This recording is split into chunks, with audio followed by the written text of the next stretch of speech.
Hello friends, இன்னைக்கு நம்ம சேனலில் ஒரு சூப்பரான ஸ்நாக்ஸ் ரெசிபி ஜவ்வரிசி வடை எப்படி செய்யலாம்னு பார்க்கலாம் வாங்க. நான் 1 கப்பு ஜவ்வரிசி எடுத்துருக்கேன். அதை க்ளீன் பண்ணிக்கோங்க.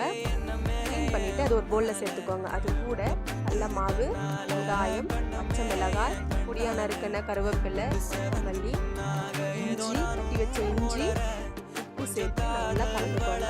இனி எதுவுமே சேர்க்கக்கூடாது. கலந்த பிறகு எண்ணெய் ஒரு பக்கம் சூடாகட்டும். இப்போ நம்ம மசால் வடை தட்டுற மாதிரி ஒன்றா தட்டி சேர்த்துக்கலாம். நல்லா சூடானதும் ஒன்றா போட்டு கோல்டன் ப்ரௌன் ஆகிற வரைக்கும் எடுத்துக்கலாம். சூப்பரான ஒரு ஸ்நாக்ஸ் ரெசிபி, ஹெல்த்தியும் கூட. ஜவ்வரிசி ரொம்ப நல்லது. குழந்தைங்களுக்கு இந்த மாதிரி செஞ்சு கொடுத்து ட்ரை பண்ணி பாருங்கள். செம்ம டேஸ்ட்டாக வந்திருக்கு.